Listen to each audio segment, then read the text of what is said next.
G'day. When faced with a crisis, the following never fails. Whether you expect it or not, crisis comes, like the healthy guy who got sepsis and lost all 4 limbs within a week, or the woman, a friend of mine, who was riding a bike in training as she'd done 1,000 times before and ended up a paraplegic. In a moment of life can go from top of the world to the bottom, and we know that. What many people do to avoid the possibility of having a crisis, they settle for safe. And that's a wise choice. If you can't lose it, don't gamble it. Like a relationship or money or health. But we do gamble everything each time we get out of bed. Life itself is sort of a gamble, and there are no gold-plated guarantees that tomorrow will be as expected and as we wish it to be. Somewhere in between gambling with life and staying in bed, there are calculated risks. And it's in those broadly defined windows most people play. But there's an ancient wisdom on success saying that if you can't lose it, don't risk it. Nothing risked, nothing lost. So success mastery, the work we're doing at the moment, no risk. It's not calculated risk. Wisdom is not calculated risk. And that is why you study success mastery, to remove the risk. We study the rules of success because we do not want to lose anything, and therefore we don't want to risk anything. We want to eliminate risk. This is called success mastery, and it applies to all endeavors in which we do not want to lose what we invest. Now, you are talking about the work of inner wealth. The mastery of success in life is removing the risk of failure and improving the odds of success. The process are simple, and yet how many people are ready to embrace the risk-free adventure lifestyle? We know, for one example, nature destroys anything and anyone who does not live its purpose. So, if you are reading this, you are definitely not dead, and so, at some specific or clumsy level, you are living your purpose. Even if you can't articulate it, you must be living your purpose if you're alive, because nature destroys anything or anyone who does not live their purpose. You are living your purpose. Clumsily living your purpose, however, means you are guided by circumstances. Another piece of ancient wisdom that we follow in inner wealth is when you work on low priorities, you attract calamities, disasters, and humbling circumstances.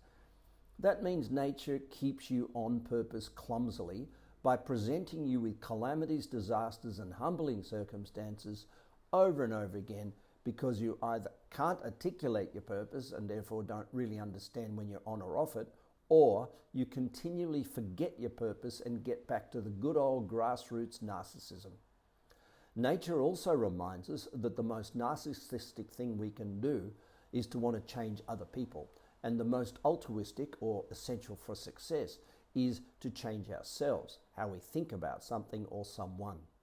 So this is just a smidge of ancient wisdom we are continually updating for your personal success databanks. The whole idea is not to make success easy. It is to take the risk out of success so that what you do causes success. The risk of losing what you can't afford to lose. The risk of taking calculated risks, we want them out. You want steps without risk to cause what you want. With this wisdom, your success mastery improves. If you could read and absorb it all and repeat it all, you would never be sick or lose money or make strategically wrong choices in your life. You would be fast-tracking anything you put your mind to. So a personal crisis comes when we are not aligned with our personal values. What was said earlier, when we do not follow our values, we attract calamities, disasters, and humbling circumstances. For example, we might feel so responsible to fix the problems of others and in so doing ignore our own and therefore cause calamity. Therefore, there is one way to deal with all the personal crisis, and that is expand. It's hard to write this because I really don't like cookie cutter solutions. So my caveat is that this is a universal law of a nature approach. It may not be the most emotionally right decision you do. It may not feel right. It may not relieve your pain. But as a coach, teacher, and thought leader, I find this solution time and time again bulletproof. The standard way people have to deal with crisis is to shrink into a hard ball, something like a dung beetle. Many people shrink into this ball for self-protection. Others shrink into this ball to make them hardened and resilient. But this does not resolve or reconcile personal crisis. Actually, it escalates it. Actually, if you are bigger than the problem, there is no problem, no matter what the problem is. Let me give you a few examples. My partner left me. Well, the solution, there's a bigger relationship waiting. My job doesn't promote me. Well, my personal life is outgrowing my work life. My health is struggling, but my career is booming. My parents are old and will die soon.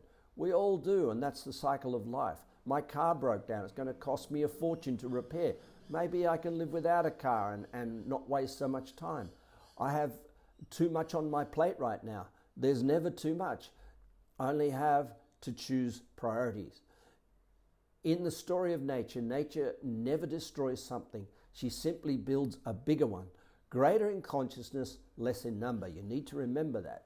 You'll need to absorb this in order to know how to expand, but it never fails. You go in the direction of your dominant thoughts, and the question is always, how big is that dominant thought, and what is it for you? This is Chris. You have a great day. Bye for now.